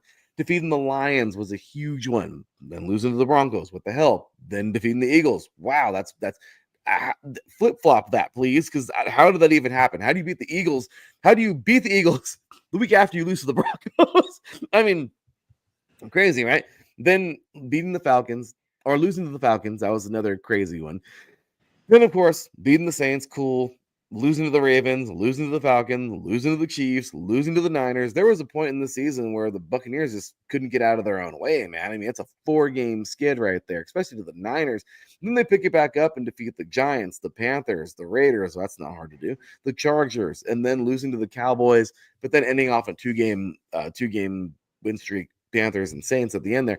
But to me, this will be a very good game, Darren, because my gosh, we have two teams that had some rough patches, but then more ups and downs. Daniels has been playing so well. I mean, my gosh, 3,500 yards in the year. Yeah, Baker Mayfield, who's got 1,000 more yards than him at 4,500. This is huge. Irving, almost 1,200 yards on the ground for him. I mean, it's been crazy. McLaurin and Evans both 1,000-yard seasons for both these teams. And then you look at the injuries. What do we have? I mean, really Crowder, questionable, which he'll play, I think. But, other guys, Allen, Owens, I don't know. Boski, I mean, I'm sorry. What's his name? Yankoff is in here. And then who else is here? Oh, Haggai. I never pronounce his name. But I'm just saying, the big deal is you have some of these guys that are out. And then, of course, looking on the other side with the Tampa Bay Buccaneers, Edwards, Winfield, Dean, and Naughton, they're probably all going to play, and only one, Troy Hill, is out on the IR. So they're more healthy. So if you look at it, what are you thinking for this matchup? This is going to be such a tough matchup to predict. I think Tampa wins this one by a hair. I think Baker Mayfield, with that experience, along with Mike Evans and the rest of the Bucs, who have not just playoff experience but Super Bowl experience, will just be too much for the Commanders. Now, Washington does have a good offense, and Jaden Daniels has been balling out, but I think the inexperience will just be too much for them to overcome. So I think the Bucs just win this one in a thriller. Don't be surprised if Washington does pull off the win.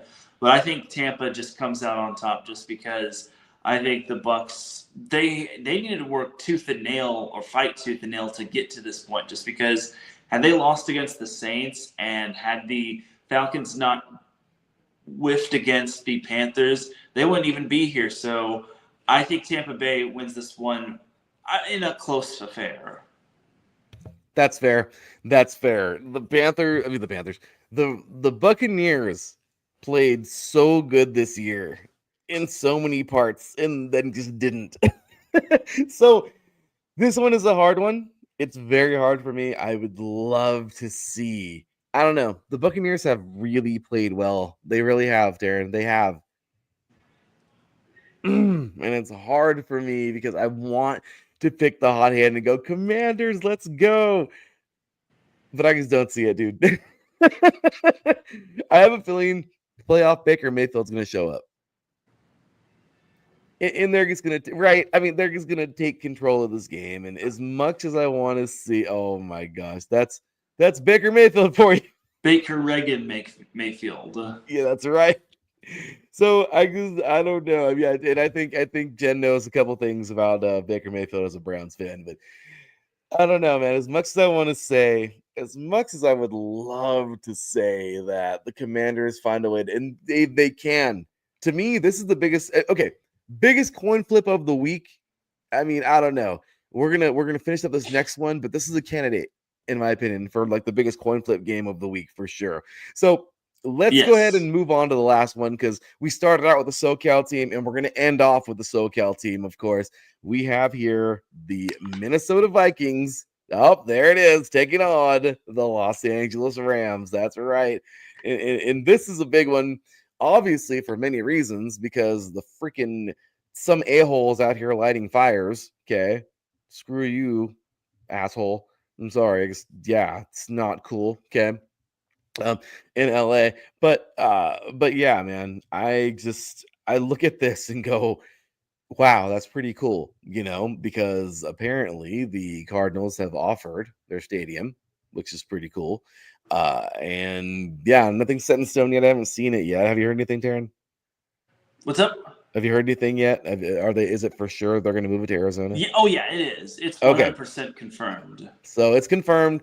They're moving it. Like I said, thanks to that freaking a-hole who's doing all this over there, because apparently, from what all the news I'm hearing, this isn't actually an arsonist doing all this. So thank you for just contributing crap to the world, you piece of crap.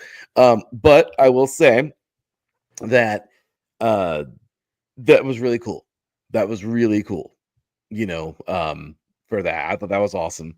And yeah, Gen V, the neutral field playoff game, exactly, man. So it's yeah, I mean, it's what it is. It was kind of rough because it would have been really big for the Rams, you know, have that home field advantage. A lot of Rams fans would have turned out, but no matter what, man, this is big. This is really, really, really big. And congratulations to both these teams for making it, right? The Vikings, man. So let's go ahead and jump on into it. It's gonna be played in this is State Farm now in Glendale, State Farm Yes, Stadium. State Farm Stadium. So with that, man, the Vikings, oh my goodness gracious, 14-3 on the season.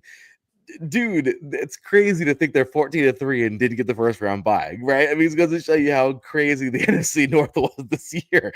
And you take a look at their season. I mean, the Vikings, man, they started things off with a 6-game win streak, man, over the Giants, Niners, Texans, Packers, Jets. Okay, 5. I'm sorry, I thought that was one more. And they lose to the they beat the Jets in London, but they lose to the Lions and they lose to the Rams. This game already was played earlier this year. Okay, the Vikings lost to the Rams 30-20 on the road, and then of course they would go on another little win streak, defeating the Colts, the Jaguars, the Titans, the Bears, the Cardinals, the Falcons, the Bears again, the Seahawks, the Packers.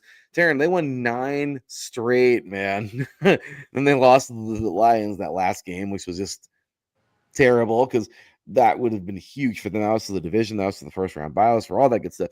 But then you look at the other side and the Rams, dude. I mean, oh my gosh, the Rams this year were tremendous, right? I mean, exceeded my expectations for damn sure. Losing to the to the Lions in the opener, okay, in overtime in a very good game, 26-20. Then losing to the Cardinals, 0-2 on the season, but then they picked it up, right? Defeating the Niners. Wrong. They would lose to the Bears the next week. 1-3 start. Ouch. Not too many teams make the playoffs with a 1-3 start. I mean, you know, you're already going backwards. But then they defeated the Packers. I mean, sorry. Then they would lose to the freaking Rams. I mean, the Rams would lose to the freaking Packers. Oh my gosh. I mean, this is crazy, right? I mean, they're just falling apart. Then they beat the Raiders once again, which isn't hard to do. Then you go on and defeat the Vikings, defeat the Vikings, the Seahawks in a very good overtime game, lose to the Dolphins. Rams fans at this point must be pulling their hair out. Okay, this is just ridiculous. I mean, seriously. But then defeating the Patriots, then you lose to the Eagles. Looking at this schedule up to this point, Darren, I don't know how the hell they even got here, but they would defeat the Saints. They defeated the Bills, which was one of the biggest games of the freaking season for them, knocking off the Bills at home 44 to 20 to 44 to 42. Really good game. And this the way they ended. They would win that. Bills, Niners, Jets, and Cardinals 4-game win streak. They would lose to the Seahawks at home at that final week.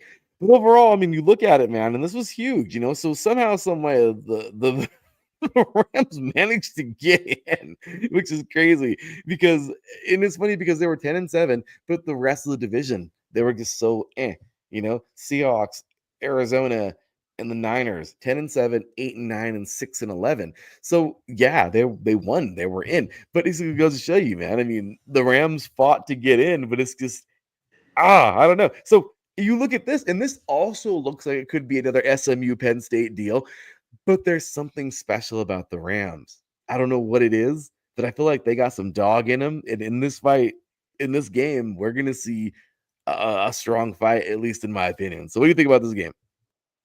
Well, I think this one, I mean, the Vikings, it's so tough to make heads or tails of the Vikings. I mean, when it comes to the postseason Vikings, if you remember, they had that year, I think it was 2 years ago, where they won the NFC North and then just got dismissed very well against the Giants, which I don't think anyone saw coming. But I don't know.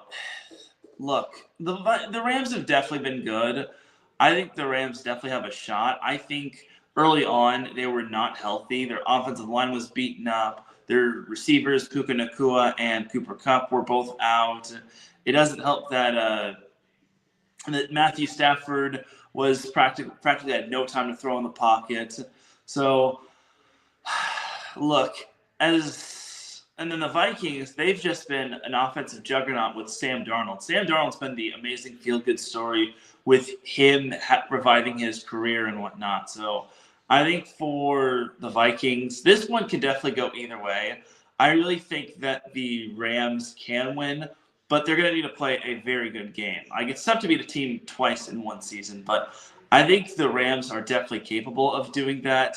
And I feel that people are going to count them out just because the Vikings have won 14 games. But again, you mentioned that one of the three losses was against the Rams. So I think for me, and this may be a little biased, I think the Rams sneak this one out. I feel that it's going to be close, but I think the Rams defense will overwhelm the Vikings offense, and then I think the Rams offense will be able to. I think Matthew Stafford will have enough time to throw it in the pocket, just because his offensive line is mostly back, and I feel that Stafford's going to have a nice little field day getting Puka Nakua and Cooper Kupp involved. And don't sleep on the run game. Kyron Williams is fantastic on the ground. Like, he's been the catalyst for the team in terms of the run game. I'm surprised he did not make the Pro Bowl. Not that that truly matters, but I think he could have been a Pro Bowl nominee, or a Pro Bowl player that made it. But I think for the Rams, I think they edge this one out, and then I think just this whole thing of the whole fires. I think the wildfire that happened. I think it's going to motivate them as well. And then let's not forget I think it was Dan Campbell saying it last week. He said, "I'll see you in 2 weeks" to Kevin O'Connell. And I think the Rams, I hope they use that as bulletin board material, because if the Rams are getting down and out when they were 1-4, they should definitely use that as motivation as well. So that is great points, man. Great points. I love it. Looking here at the injury report, let's see here. So the Vikings have out, there's a couple. We got IR, it's Manny and obviously McCarthy, they've been out. But Chandler, Jones, and both Jones, Aaron and Pat, they're all questionable. And then looking at the Rams, there's a little list there. Corum, Hampton, Livingston, and Reeder. Obviously, they're all out in the IR. And then Harveston, I think, will play because he's questionable. But overall, oh my gosh, this one's hard for me. This is why I wanted to wait, because this one could totally be a coin flip. And the reason why I say this is because the Rams, there's this gear that they have. I don't know where they get it from, but it came out versus the Bills game. This was a big game for them. I don't want to pick against them, but I have to. I'm going to go Vikings in this one, but I think the Rams are gonna be an extremely hard battle to shake off. So wow, look at that! I think we agreed on every single one except for that one, huh, Teran? Yeah. And it's the only, I guess I want to take the Rams, I do, but I guess I don't know. I just feel like there's a little mucks there with the Vikings, especially with right now the Vikings losing the way they did in playoff mode. Let's see what they can do. But if the Rams win this game, by all means, dude, I'll eat the crow next week. I'm fine with that because I think the Rams have it right now. The Rams really have a hot hand, and this could be a big victory for these guys. And I like the Rams a lot, so I don't want to pick against them, but I just feel like the Vikings may have a little bit of an upper hand. So there you go. So with that said, Teran, the biggest problem point with the Rams is, sorry to cut you off, Larry, but the problem with the Rams is that they lack offensive consistency. That's they don't huge. Other than the Seattle game where their backups put up 25 points against the Seahawks. Their previous 3 games, being against the Niners, Jets, and Cardinals, they failed to crack 20 points, and that's kind of my biggest concern right there. So the Rams offense really needs to show up, and they need to click on all cylinders. They do. They do. And the crazy part, Teran, is the craziest part about it is you just said it. The Rams lack offensive consistency, while the Vikings lack defensive consistency, and they have for a while now. This is the best year they've had with it, but overall, you still see flares of little things happening here and there where it's like, wow, it was a blown coverage. Wow, that was annoying. Or you can't wrap up on the tackle. You know what I mean? Or you know what I mean? Like, where's the pass rush? I mean, it's just there's so many things sometimes that go into that. But I don't know. I feel like it's less this year, and the Vikings have the upper hand this one, but we will find out. But with that, man, biggest coin flip game of the week. What do you think? Bucks Commanders. That to me is too. That has to be the biggest coin flip of the week. Once again, we both agree the Chargers have enough to take out the Texans. It's just there. The Ravens are just gonna outdo the Steelers probably. The Bills, I think, are gonna be way too much for the Broncos. Eagles are gonna probably take out the Packers and run away with it in the fourth quarter. Think Cotton Bowl, guys. Think Cotton Bowl from last night. Coin flip for sure. Commanders and Buccaneers are both going with the Buccaneers, and then of course another slightly coin flip game is Vikings Rams. Teran's going with the Rams and going with the Vikings, but this is gonna be a fun weekend. So there you have it, man. Good stuff. I mean, we're excited. This is football, man. Here we go. We're getting ready to end off the season. We're really, really ready for that one. I know this year we were talking a little bit ago, the All-American Under Armour Bowl. I'm sorry, All Under Armour All-American Bowl was played the last week. Unfortunately, I don't even know if it was televised and all that, and we tried to get some stats and everything for it. So this year we just couldn't get it. Our apologies, kind of a rough go there. But just one of those deals. However, we do have some cool ones coming up here. I know coming up, in the coming weeks, we do have and I don't even know why it's not on here. On ESPN, it should be. But regardless, we do have the Senior Bowl coming up on my birthday. I'm excited. February 1st. That's right. Coming up 11:30 a.m. Pacific, 2:30 p.m. Eastern. That is going to be a fun one. So getting ready for that one. We'll be going through Senior Bowl week and all that week. We also have the East-West Shrine Bowl coming up January 30th. So some good games to get ready for all you college fans out there. Obviously, we're going to be talking some high school recruiting stuff coming on up and who's going where. But yeah, Teran, it's the weirdest thing though. This year, for some reason, I did not see like the advertisements or anything for the Under Armour All-American Bowl where the students select their school, put the hat on and all that. Did you see that anywhere this year? I don't think so. Yeah, I just don't get it. It was really weird. I and apparently the game was, of course, on January 2nd, and that's great and all. Is just that, I was like, wait, what the heck? Like, actually, okay, no, okay, wait a minute. That wasn't the one, Teran. That wasn't the one. Okay, mistake on air, and I will take it gladly because I'm glad we didn't surpass it. Actually, Teran, this is pretty cool, and I think it's happening right now in the Alamo Dome. Yeah, the 2025 All-American Bowl will be taking place in an hour. How about that? What happened? Isn't that crazy? Yeah, it is crazy. Right? That's what I thought. Like, what? Like, yeah, so I don't know. Looks like maybe not. I don't know. But what I do know is I don't know. This year it's really weird. Usually they advertise these way better. Well, it says, according to this, it says the 2025 Under Armour All-America game will take place at Spec Martin Stadium in DeLand, Florida on January 2nd. And then the game will be nationally televised on ESPN2. Okay. Well, apparently, yeah. Oh, it's the U.S. Navy All-American Bowl in the Alamo Dome that I'm looking at. Okay. Okay. Because, I was really like, man. Like, but yeah, okay, there you go. Yeah, it was what we thought. But yeah, really weird. I don't know. Like I said, they never really, this is just a weird one. They didn't do a very good job this year putting that all together. But anyway, we have lots of stats though that came from that game. Well, I guess they do. And overall, I mean, it's really cool to see a lot of these recruits play, these youngsters, a lot of modern day out there. We saw, and overall, I mean, like I said, I wish we had more, but it was just really weird. I for some reason, we just didn't get that out there. But anyway, Teran, did you if you saw the article, I know we had some big games. Did you get a chance to check it out? I mean, I did.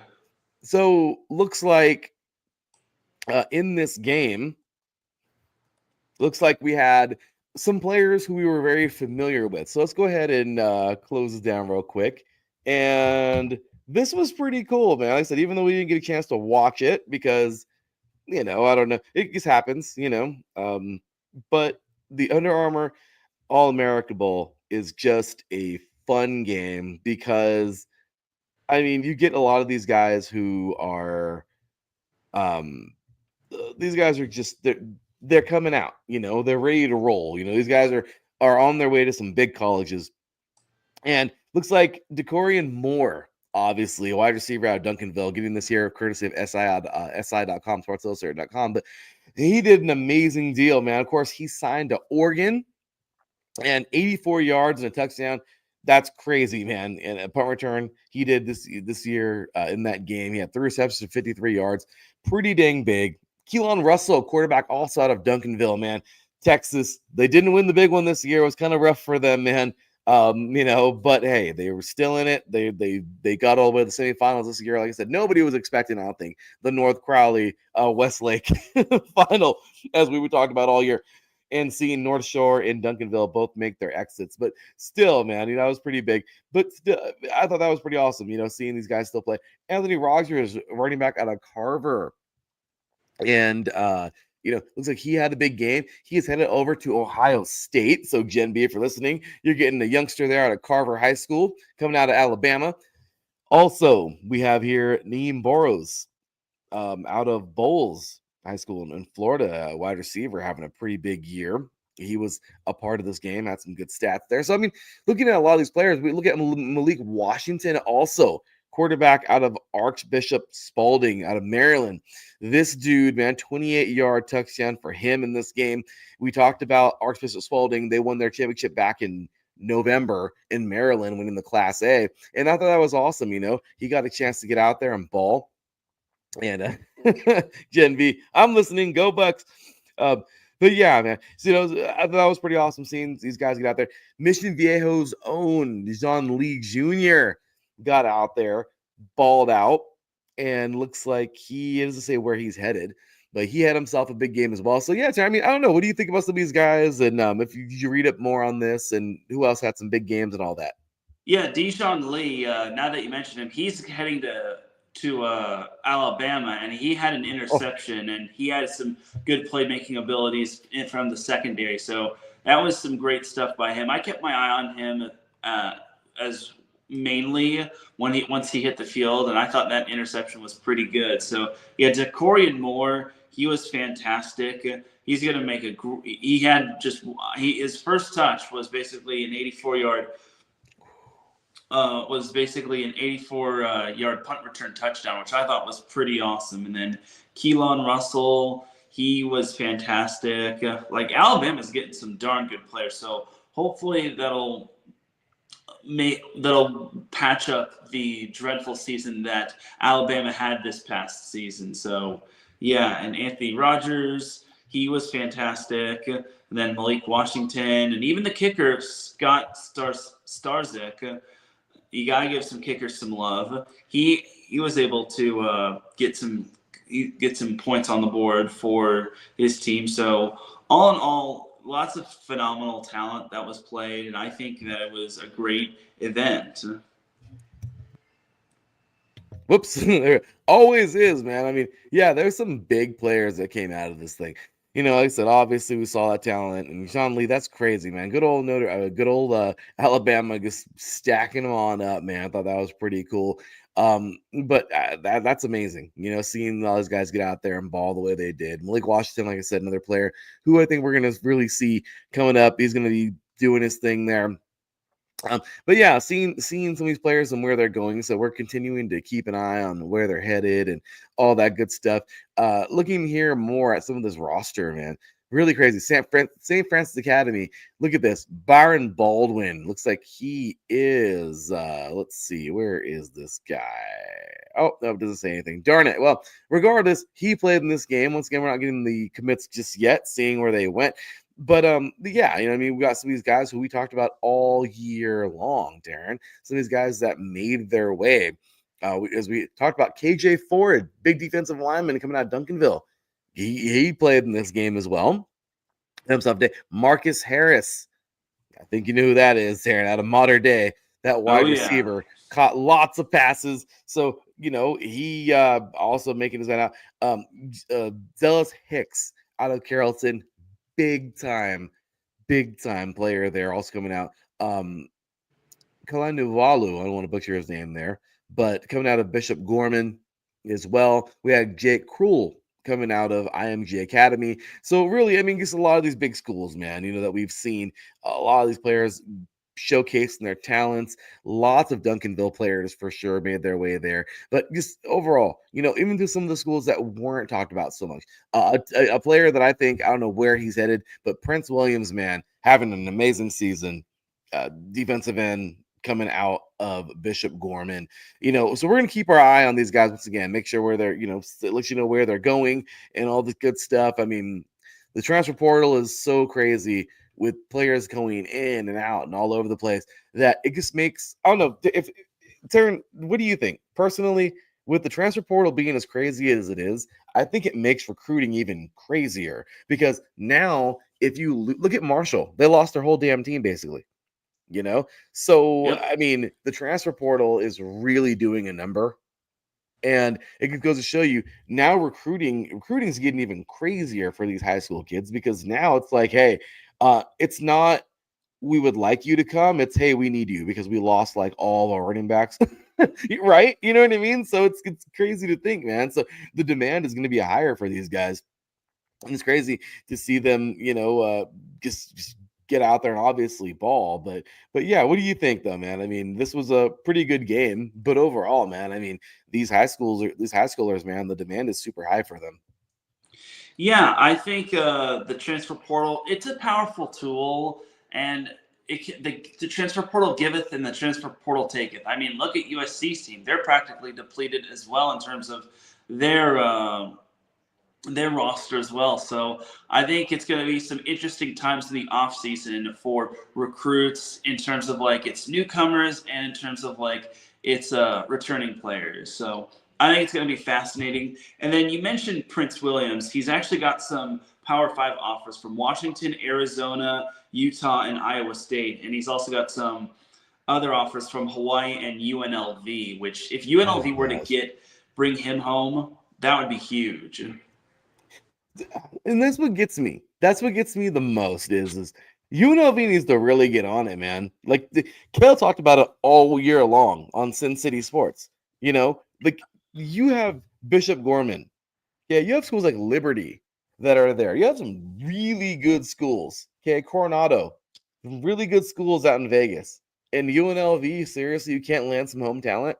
You know what I mean? Like it's crazy. I jacked up on the thing there, but yeah, I mean, Teran, what do you think? I mean, this is so big, so big. So I don't know. I mean, UNLV really needs to capitalize on this. So you have an amazing school, a couple great schools there, so pick up on it. I mean, it's huge, So when you think about it, they could be a theater into UNLV. UNLV should be a freaking powerhouse, man. But is what it is. But yeah, man. I mean, look at the talent that played in this game. Lots of big stuff here. I would like to know, Teran. I mean, if you could find Marcus Harris, man. I mean, is he going to? It looks like Washington. He's going to Washington. He's going to be play. He's committed to Washington, just like his boy Dash Byerly of Modern Day. Dash Bass, right? That is huge, man. He looks like he's headed on over. So yeah, I did find that here. That is awesome, man. Looks like Alafiati, he is headed to Miami, headed to the U out of Bishop Gorman, St. Francis Academy's own Baldwin. Brian Baldwin heading to Indiana. Hey, he's gonna be a Hoosier. That is pretty cool seeing some of these guys, heading these places. We've been talking about them all year long in their high schools. And let's see here. Westlake, this is huge, man. Juan Gaston, Westlake this year, big deal for him out of Georgia, man. He's actually going to stay home and go to Georgia. So pretty cool there. As you mentioned, Marcus Harris heading on over to Washington out of Modern Day. Let's see here. Some more players we've talked about this year. Looks like Kalanivalu will be headed to BYU out of Bishop Gorman. That's awesome, man. Heading on over to be a Cougar. We have here, as you mentioned, Dejon Lee out of Mission Viejo is going to Alabama. Okay, Julian Lewis, quarterback out of Carrollton. We knew this guy was going to be good, right? We saw them this year. They surprised everybody with the state championship in Georgia. And what happens, Darren? What happens? Good old Carrollton, man. I mean, good old Julian Lewis out of Carrollton heads over to Colorado. How about that? Coach Prime. Coach Prime. I'm just saying, man, that is pretty big. That is huge. Because, I mean, hey, Shedeur Sanders, I mean, look, when you look at it, I mean, really, when you look at it, I mean, Shedeur Sanders could be I think it could be a first rounder for sure. For sure. You know, like some people are saying, oh, well, I don't know, he might fall out. He's probably going to for sure be a first rounder. So that just goes to show you, you know, how good he, and I'm sorry, no, I said Carrollton lost to Grace, and I don't know why I just forgot about that. But regardless, though, this young man here, I mean, hey, a state championship doesn't define you. You know, Julian Lewis balled out, 6 foot, 190 pounds. He's going to Colorado. Good deal for him, man. Super cool seeing him head there. Duncanville, yeah, as I said already, DeCorian Moore, Duncanville's own DeCorian Moore headed to Oregon. Pretty big there. Good deal for him. Let's see if he can help out them Ducks, man. Get a little better than they were this year for sure. Keelan Russell, quarterback from Duncanville, Alabama, Teran. Alabama is there's still at it. I mean, I love it. This at Edna Carr High School in New Orleans, big time school. There you can go ahead and ask our boy T5, Jakeem Stewart. D-line, he's headed to USC. Let's go fight on USC. And yeah, so lots of these players to make their choices still. But I will say, really cool seeing a lot of these guys make their way to these universities that we've been talking about, you know, all year long. So big ups to those schools, man, and just you know, let's keep it going, right? So anyway, man, any last thoughts, comments, questions, anything you want to add before we're out of here, man? Nothing really. I mean, for those that haven't committed, don't feel like you're being rushed or pressured, and don't feel like you need to go to a 4-year university and you're forced to go to a 4-year university. You could always go the junior college route in the NJCAA or the 3C2A, and heck, even the lower levels are definitely beneficial. So don't feel like you need to rush everything. That's for sure. We know a thing or two, right, Darren? We know a thing or two here on this show, covering everything from these high school teams all the way through the junior college rankings that we talked about right now, NAIA, D3, D2, FCS, FBSA. Once again, it's super cool seeing all of these teams play. We pay attention to every single one of them, all of those divisions and lower divisions and everybody. And it's true. These guys, they're going to end up where they're going to end up. They're going to ball out. And I'm really excited for that, you know, for all of them. So to all these young men playing, hey, all the best to you. God bless you. Hopefully, you know, you end up where you need to be, and looking really, really, really excited for, you know, for their futures and seeing where they end up. So with that, Teran, that is going to do it for today, man. My goodness, look at that. Where does time go, right? We thought it was going to be a shorty. Never is. Never is. Anyway, next week, man, we are going to jump on in to, my goodness, we're going to recap Wild Card Weekend and preview that gigantic championship, 7 seed and 8 seed, you guys. This is going to be huge. Previewing Ohio State, Notre Dame next week. See if we can get on good old Gen B, and that'll be fun. That'll be fun. Gen B and Big Mike next week. The show of the land versus Indie Sports Nation. That'll be fun. So our very own host here at IE Sports Radio, and of course, recapping Wildcard Weekend. It'll be a fun one. We're going to be talking about that. We're going to be getting you ready for the divisional round. You know, talking about in the distance, the Shrine Bowl and the Senior Bowl, getting you ready for all that. So we are far from done, man. Jeff Beast is having a good time there in the chat room. Ooh, appreciate you. But yeah, good stuff as always. And yeah, Teran, so anything you want to end off with? No, nothing really. I'm nervous but excited for my Chargers, and I'm hoping they get the job done. I just want to see one playoff win. just so we can shut the critics up about Justin Herbert. I think they'll do it. This is a good team, man, and Justin Herbert deserves it. Golly, Justin Herbert deserves this, man. This is a very good football team, man. The Chargers have all the talent. They just got to get it. They got to put it together. You know, and even the Rams, man. The Rams have everything they need to win this weekend or Monday night. But the Vikings are going to be no easy max. So many good games coming up this weekend, you guys. Make sure to stay safe out there. Prayers for LA, please. All that craziness going on out there. And thoughts and prayers for all of you out there. I know the DFW in a blizzard right now. I know you're over there in the freezing cold, Teran. So craziness, man. But with that said, you guys, big shout out to our sponsor, Planet Jerky, Seal the Deal, Vital Apparel, Raw Nutrition, of course. Big shout out to everybody listening, man. For Teran Rodriguez, from your boy Larry B. We will see y'all next week. Until then, take care. And as always, God bless. Peace. What's up, baby?